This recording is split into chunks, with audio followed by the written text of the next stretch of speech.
आज छठे काव्य से प्रारंभ करते हैं। जन्माटव्याम कथमपि मया देव दीर्घम भ्रमित्वा। जन्माटव्यां कथमपि मया देव दीर्घम भ्रमित्वा।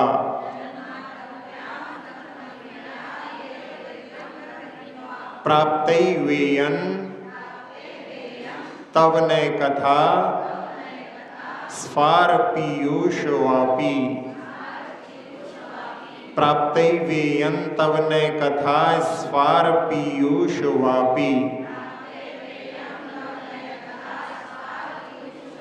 तस्या मध्ये हिमकर हिमौ व्यूह निशीते नितान्तम। तस्या मध्ये हिमकर हिमौ व्यूह शीते नितान्तम।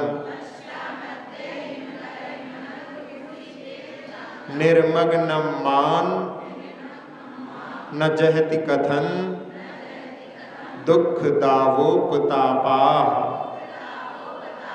निर्मग्नं मान न जहति कथन दुख दावोपतापाः।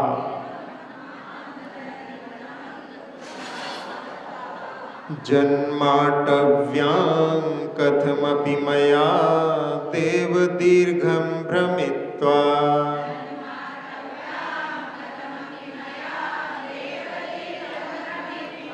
जन्माटव्यां कथमपि मया देव दीर्घं भ्रमित्वा।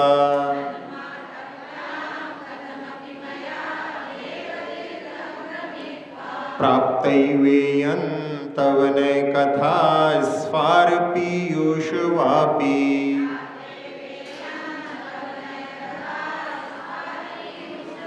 प्राप्तैवेयं तव न कथा स्फार पीयूषवापी।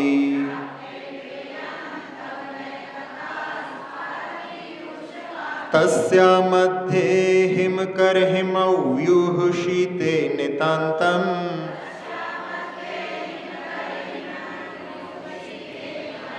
तस्या मध्ये हिमकर हिमौ व्यूह शीते नितान्तम।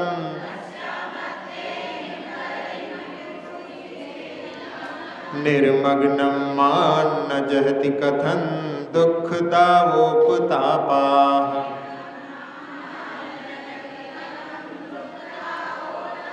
निर्मग्नं मान न जहति कथन दुख दावोपतापाः।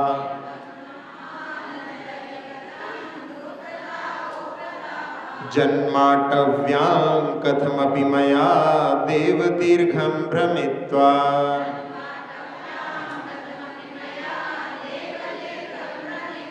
प्राप्तैवेयं तव न कथा स्फार पीयूषवापी।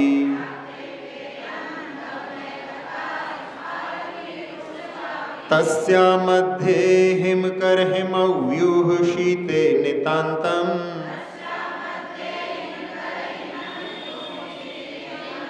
निर्मग्नं मान न जहति कथन दुख दावोपतापाः।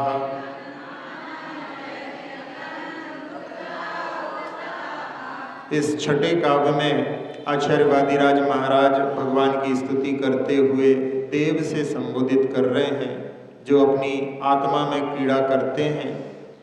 जन्म अटवी, ये भव जंगल के समान है, तो संसार रूपी अटवी या संसार रूपी वन में कथमपि यानी किसी प्रकार से मया यानी मेरे द्वारा हे देव दीर्घम भ्रमित्वा दीर्घ काल तक भ्रमण करने के बाद तब ने कथा स्फार पीयूष वापी प्राप्ता। ये आपकी नए कथा रूपी बड़ी विस्तृत अमृत की वापी मुझे बड़े भाग्य से प्राप्त हो गई। संसार काल में बहुत भ्रमण करने के बाद में आपकी ये नए कथा रूपी बहुत विस्तृत अमृत के रस से भरी हुई वापिका बावड़ी मुझे किसी तरह से प्राप्त हो गई। और जब वो प्राप्त हो गई तो तस्या मध्य उसके बीच में हिमकर हिमप्यूह शीते नितांता।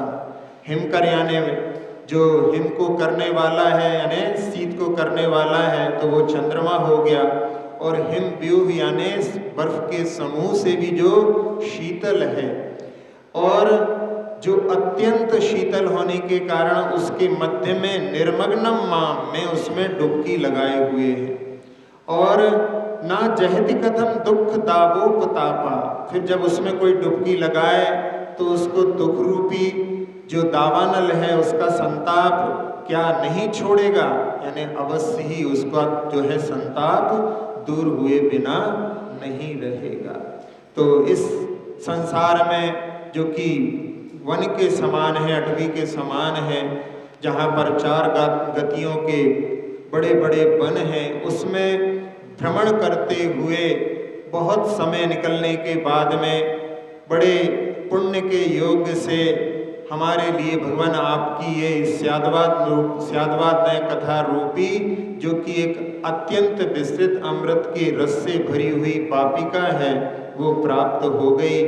और उसको जब प्राप्त किया तो मैंने उसमें डुबकी लगा ली, और वो कितनी शीतल है तो कह रहे हैं चंद्रमा की चांदनी से और बर्फ के समूह से भी जो शीतल है, और उसके मध्य में मैं डुबकी लगाए हुए हूँ।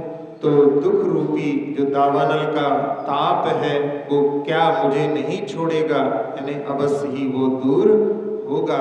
ऐसे यहाँ पर भगवान की वाणी का वर्णन इस छठे काव्य में किया गया है। जिनेंद्र भगवान की वाणी का जब पान करते हैं तो उस समय में आचार्य पूज्यपाद महाराज ने कहा है कि यदि अपना उपयोग जिनवाणी में लगा लेते हैं तो उस समय में प्रशस्त अध्यवसाय, यानी मन में जो है इतनी शांति की प्राप्ति होती है, यदि मन इधर उधर ना भटके उसी में यदि लगे रहें तो अपने लिए जो आनंद की शांति की प्राप्ति होती है वैसे आनंद की प्राप्ति संसार में कहीं नहीं हो सकती। बड़े प्रीति पूर्वक अपने लिए जिनेंद्र भगवान की वाणी का जहाँ कहीं भी समागम मिले उसके लिए प्राप्त करने का प्रयास करके और बड़े प्रीति पूर्वक सुनना चाहिए। जहाँ भव्य अभव्य के बारे में कि कौन भव्य है कौन अभव्य है ये तो जो देखा जाए वैसे अवधि ज्ञान के माध्यम से भी यहाँ पर सम्यक दर्शन आदि को जान सकते हैं, लेकिन भव्य भव्य का विषय उनके विषय में नहीं बनता। जो केवल ज्ञानी का विषय है, एक बार आचार्य श्री से पूछा किसी ने कि भगवान हम भव्य हैं कि नहीं हैं, तो आचार्य श्री ने कहा कि भव्य हो। तो कोई महाराज कहने लगे कि आचार्य श्री ये तो जो है दिव्य ज्ञान का विषय है। तो आचार्य श्री ने कहा कि अभव्य के मन में कि मैं भव्य हूँ कि नहीं ये प्रश्न ही नहीं उठता। तो इनके मन में ये प्रश्न उठा है तो ये भव्य हैं। लेकिन एक पद्मनंदी पंचविंशतिका में आचार्य पद्मनंदी जी ने एक बात लिखी है, उसके माध्यम से अपन अपनी अपनी पहचान कर सकते हैं कि हम भव्य हैं कि नहीं। उसमें उन्होंने लिखा तत्प्रति पीति चित्तेन एन वार्तापि ही सुता निश्चितम सा भवेद भव्यो भावी निर्वाण भाजन। जो जिनेंद्र भगवान की वाणी का जहाँ पर वर्णन चल रहा होता है उनकी वार्ता को भी जो बड़ी प्रीति पूर्वक श्रवण करता है वो जो है निश्चित ही भव्य होता है और आगे निर्वाण को भी प्राप्त करता है। तो इसके माध्यम से अपनी कितनी रुचि जिनेंद्र भगवान की वाणी में है ये अपने लिए इसके माध्यम से अपनी परीक्षा भी अपन कर सकते हैं। जब सर सेठ हुकुमचंद जी इंदौर में जहाँ पर रहते थे और वो बड़े जो हैं शुद्ध के रसिक थे, अपने पास में हमेशा विद्वानों को रखते थे। बड़े बड़े विद्वान जो थे उनके यहाँ पर हमेशा साथ स्वाध्याय कराते थे। और कभी कभी बड़े ग्रंथों का धवला आदि ग्रंथों का जब स्वाध्याय होता था तो उस समय में पंडित जी लोग जब चर्चा करते थे तो सर सेठ हुकुमचंद जी बैठे बैठे देखते रहते थे कि क्या चर्चा चल रही है। तो पूछते थे कुछ समझ में आ रहा है? तो कहते थे हाँ ये समझ में आ रहा है कि भगवान महावीर की वाणी है। मतलब इतना ही यदि भाव आ जाए कि भगवान महावीर की वाणी चल रही है, भले ही समझ में नहीं आए लेकिन इतना ही यदि बहुमान उसके प्रति आ जाए तो वो जो है बहुत ही शुभ लक्षण कहलाता है। तो ऐसे जिनेंद्र भगवान की वाणी बड़े ही भाग्य से हमारे लिए प्राप्त हो गई है। और उसके लिए यदि जैसे कि जब जंगल में आग लग जाती है तो दावानल जहाँ पर सबको जो है पीड़ित करता है, उस समय में जो जानवर भागते भागते उनके लिए कोई जल का स्रोत मिल जाता है, जल की पापिका, जल का सरोवर मिल जाता है, तो वो उस आग से जलते हुए झुलसते हुए जब उसमें डुबकी लगाते हैं तो उनका सारा संताप दूर हो जाता है।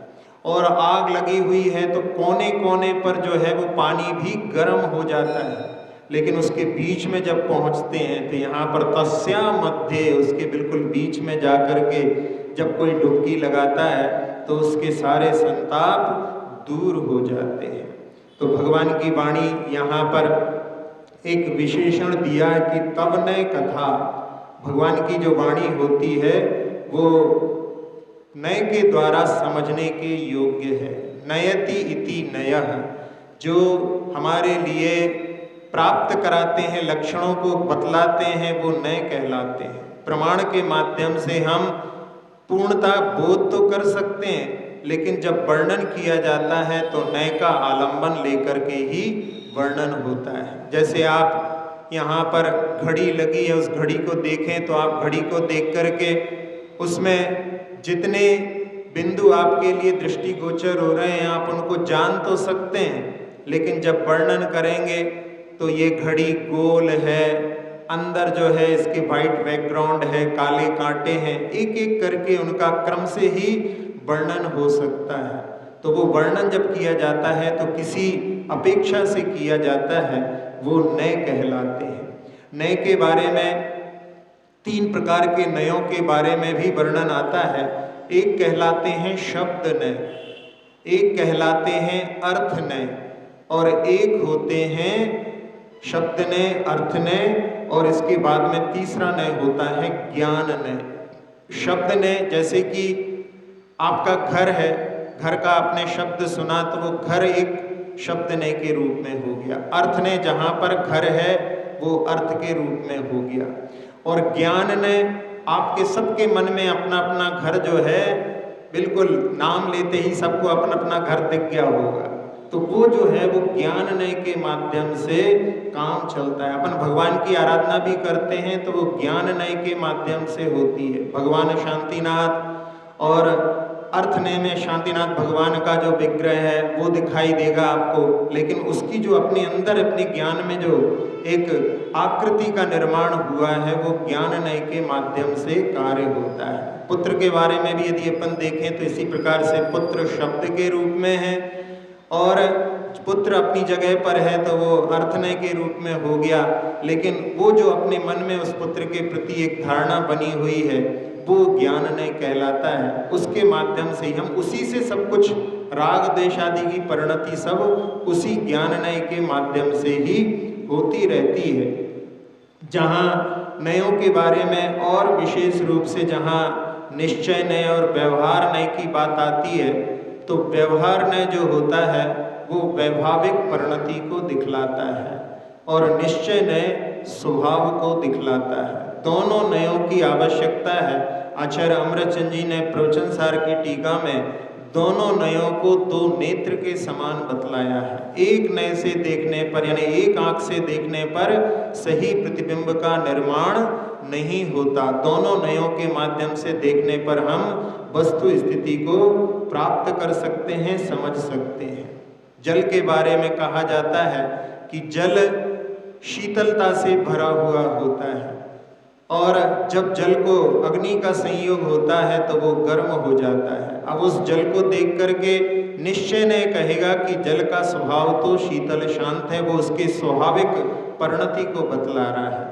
और वर्तमान परिणति जो उसकी वैभाविक परिणति अग्नि के संयोग से हुई है उसको जो है व्यवहार नय बतला रहा है। अब यदि एक नय का आलम्बन लेगा तो उस समय में जो निश्चय नय का आलम्बन लेगा और यदि उसका पान करेगा तो अपने मुख को जलाए बिना नहीं रहेगा। और केवल व्यवहार नय का आलम्बन लेकर के कोई समझे कि ये तो गर्म है, तो वो गर्म है तो अब क्या करें, तो निश्चय का आलम्बन लेकर के साथ में कि इसका स्वभाव शीतल है, जो संयोग हुए हैं उनसे इसको हटाया जाए तो ये शीतल अवस्था को प्राप्त हो सकता है और उसके माध्यम से वो अपनी प्यास को बुझा सकता है। तो दोनों नयों का आलम्बन आवश्यक होता है। तो इस प्रकार से व्यवहार नय और निश्चय नय को समझ करके कहाँ, जब तक अपन लक्ष्य को प्राप्त नहीं होते हैं तब तक व्यवहार की आवश्यकता होती है, और लक्ष्य को प्राप्त करने के बाद में फिर उसमें, जैसे कि आप शिखर जी जाना चाहते हैं तो शिखर जी जाने के लिए ऑटो आपने स्टेशन तक के लिए पकड़ा, वह ऑटो आपके लिए छोड़ने योग्य हो गया, हे हो गया। अब आपने ट्रेन पकड़ ली, ट्रेन आपके लिए भी उपादेय है, ट्रेन से आप गए तो इसी स्टेशन पर पहुंच गए, अब ट्रेन आपके लिए हे हो गई। फिर वहाँ से बस से आप मधुबन की ओर बढ़े, मधुबन में वहाँ से आपने एक लाठी ले ली, अब लाठी आपको उपादेय हो गई है। जब आप पर्वत पर चढ़ते हैं, टॉप पर पहुँच जाते हैं तो वहाँ पर लाठी आपके लिए हे हो जाती है, वहाँ आप भगवान के चरणों की आराधना में उसको छोड़ देते हैं। तो इसी प्रकार से जो व्यवहार की क्रियाएं होती हैं उनके माध्यम से भी निश्चय का लक्ष्य, भगवान की आराधना करते करते जब बीच में कायोत्सर्ग आदि आते हैं तो उस समय में बाह्य आलम्बन छोड़ करके बीच बीच में अपने जो अपने लिए शुद्ध आत्म तत्व की प्राप्ति करनी है उसके प्रति लक्ष्य को बार बार जागृत करने के लिए निश्चय का भी आलम्बन। वैसे तो कहा था कि अमरचंद जी ने ही कहा है प्रवचन सार की टीका में कि निश्चय का श्रावकस्य अवकाशो नास्ति, लेकिन फिर भी लक्ष्य तो हमारा निश्चय की प्राप्ति के लिए होना चाहिए, उसके लिए भी बीच बीच में हमारी दृष्टि जाना चाहिए, जो ध्यान आदि के माध्यम से, कायोत्सर्ग आदि के माध्यम से हमें प्राप्त करना चाहिए। तो जब नयों का आलम्बन समीचीन रूप से लिया जाता है तब उसके माध्यम से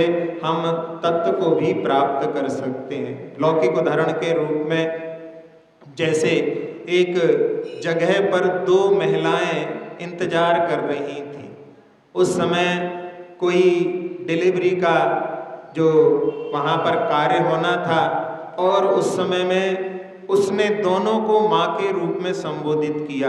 अब उसमें दो माँ हैं तो समझ में आया एक कोई सास होगी और एक कोई माँ होगी।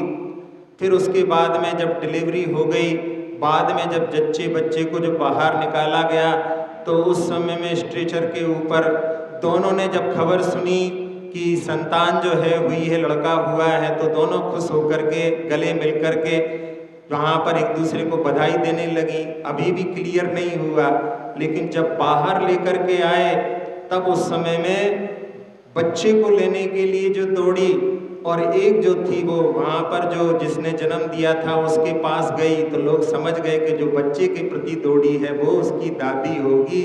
नानी तो जो है माँ की पीड़ा को दूर करने के लिए उसको सलाह ने वहाँ पर जो है थोड़ा सा संबोधन देने के लिए, सांत्वना देने के लिए उसके पीठ पर जो है हाथ वगैरह फेरने लगी, तो उसके माध्यम से वो समझा। तो ऐसे जैसे यहाँ पर उन दोनों के लिए जानने के लिए अलग अलग थोड़ा सा अपन ने विचार किया, इसी प्रकार से नयों का आलम्बन भी जब समझदारी के साथ में लिया जाता है तो उसके माध्यम से लक्ष्य तक प्राप्ति कर सकते हैं। जिनेंद्र भगवान की वाणी जहाँ पर अध्ययन आदि करते हैं, कई बार लोगों के मन में कुछ प्रश्न उठते हैं। वो लोग कहते हैं कि जिनेंद्र भगवान की वाणी में यहाँ पर जो कुछ है उसमें अपन कैसे विश्वास करें। तो उसके लिए कि ये जिनेंद्र भगवान की वाणी को आचार्यों ने ग्रहण किया और आचार्यों ने जो रचना की है उनको पूर्वाचार्यों के द्वारा प्राप्त हुई है। जब यति वृषभ आचार्य महाराज ने तिलोई पंडिती की रचना की तो उसमें उन्होंने यहाँ की चौबीसी के बारे में वर्णन लिखा, लेकिन उन्होंने ऐरावत क्षेत्र की चौबीसी के बारे में वर्णन नहीं लिखा। उसमें उन्होंने लिखा कि मुझे अपने गुरु से ऐरावत की चौबीसी प्राप्त तो हुई थी, लेकिन मैं उसको अपनी स्मृति में सवार करके नहीं रख सका। नहीं तो चाहते यदि पूर्वाचार्यों की बात नहीं माननी होती तो कुछ भी लिख सकते थे, लेकिन ये सत्यनिष्ठा कि जो कुछ हमको आचार्यों से प्राप्त हुआ है उसी का हम निरूपण करेंगे, तो उन्होंने उसका कह दिया कि ये हमारे से विस्मृत हो गया, इसका वर्णन हम नहीं कर सकते। ये बहुत बड़ी एक कसौटी है जिसके माध्यम से अपन आचार्यों की वाणी के प्रति श्रद्धा रख सकते हैं। कई बार लोगों के लिए कि पहले बहुत बड़े बड़े लोग होते थे, अब छोटे छोटे होते जा रहे हैं, इस पर भी लोगों के लिए संदेह होता है। तो उसके बारे में जब नेमिनाथ भगवान का शासन काल था, उस समय में 10 धनुष की ऊंचाई बतलाई थी। 10 धनुष की ऊंचाई मतलब 60 फीट की ऊंचाई होती थी। तो 60 फीट की ऊंचाई होती थी, तो वहाँ पर कैसे जो है अपन उसका निर्धारण करें, तो जो द्वारिका पानी में डूब चुकी है और एक सामुद्रिक पुरातत्व विभाग ने वहाँ पर जाकर के उसकी खोज की है, वहाँ पर बहुत सारे भवन मिले हैं और उन भवन के दरवाजे जब जाकर के देखे गए तो 80-80 फीट के दरवाजे उस द्वारिका में मिले हैं। तो जहाँ पर 80 फीट के दरवाजे हों वहाँ पर 60 फीट के लोग यदि प्रवेश करें, आपके यहाँ भी कई लोगों के घर में 8 फीट के दरवाजे और 6 फीट के लोग रहते हैं, तो इस प्रकार से भी अपन उसकी सत्यता की निर्णय इस प्रकार से कर सकते हैं। तो जिनेंद्र भगवान की वाणी अपने लिए बड़े भाग्य से प्राप्त हुई है, तो हमारे लिए ये कर्तव्य बनता है कि उसका पान हम हमेशा करते रहें। जहाँ वर्णन आता है कि जब जिनेंद्र भगवान की वाणी जो कि एक समुद्र के लिए नदी के रूप में निकली थी, लेकिन बाद में जब पंचम काल आया तो उस समय में उसमें से घट भर करके लेकर के जो है आचार्यों ने अपने लिए प्रस्तुत की है। तो इसके लिए कहा जाता है कि उसी नदी से भरा हुआ ये घट है, इसलिए अपने लिए उसके प्रति इसी प्रकार का विश्वास रख करके, श्रद्धा रख करके उसका पान करना चाहिए। जब एक प्रसंग में किसी व्यक्ति ने पूछा एक व्यक्ति से जो कि कम सुनते थे, फिर भी जो है जहाँ पर प्रवचन होते थे वहाँ पर रोज सुनने के लिए आते थे, तो किसी ने पूछा कि भाई जब सुनाई नहीं देता तो क्यों आते हो? तो उन्होंने कहा कि जहाँ पर जिनेंद्र भगवान की वाणी गूंजती है वो स्थान बहुत पवित्र होता है, भले ही मैं सुन नहीं पाता हूँ लेकिन यहाँ पर मुझे बहुत शांति मिलती है।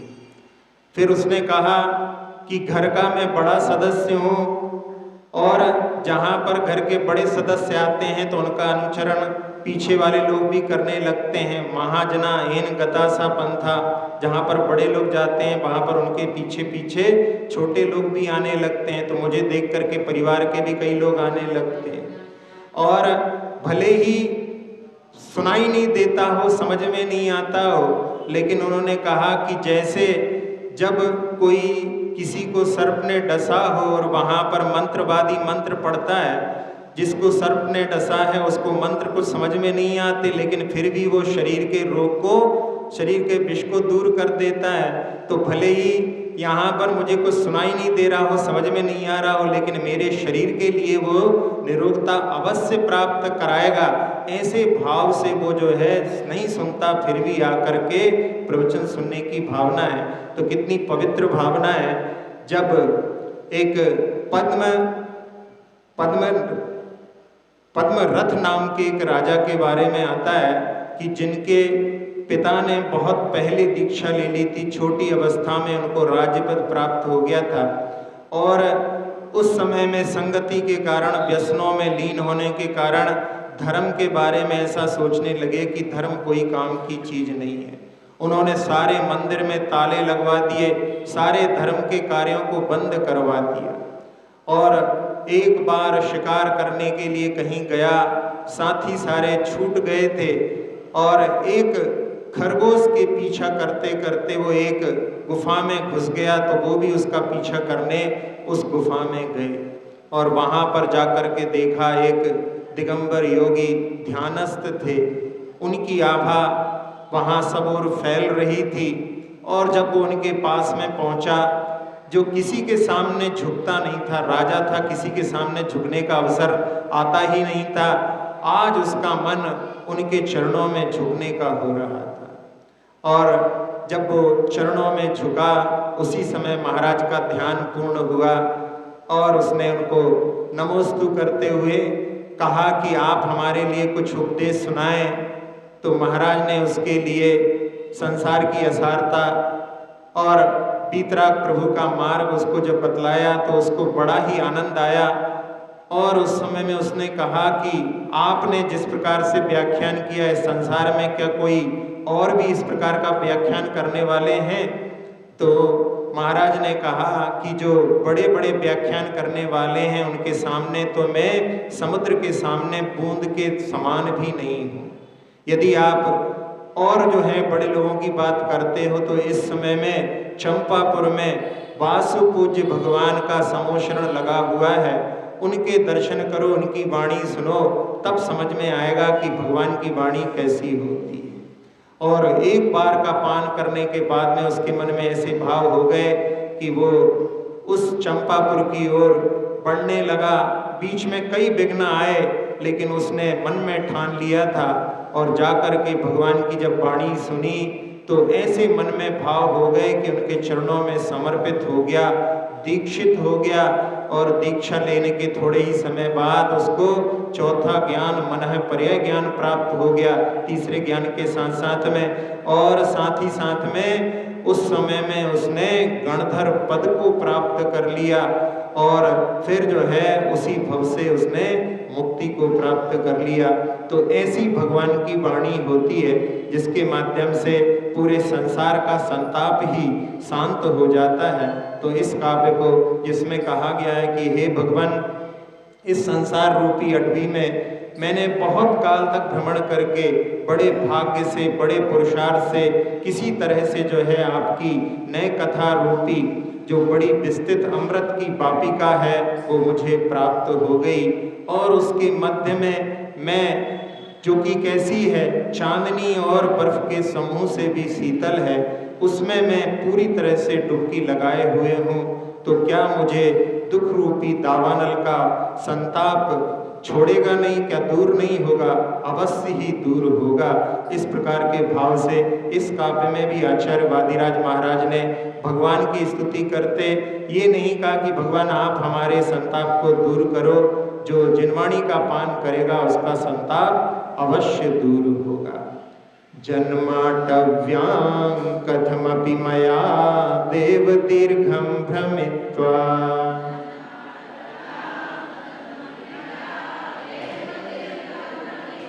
प्राप्तैवेयं तव न कथा स्फार पीयूष वापी।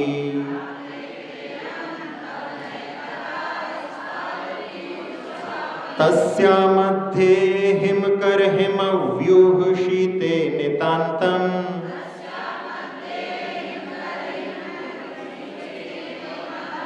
निर्मग्नं मां न जहति कथन दुःखदावोपतापाः।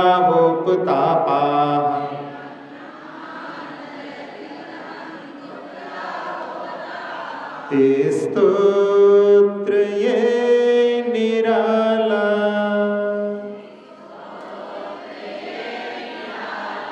भवरोग हरने वाला कल्याण कल्पद्रुम ये। प्रभु गुण की है ये माला, ते स्तोत्र ये निराला भववन में चिर भ्रमण कर जब भाग्य उदय आया, जिनने कथा की अमृत वापी को मैंने पाया।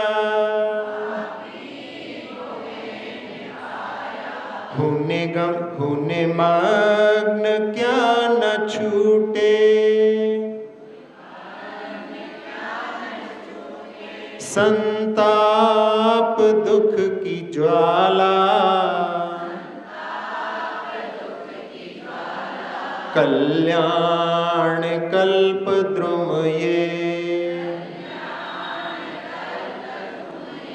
प्रभु गुण की है ये माला, स्तोत्र ये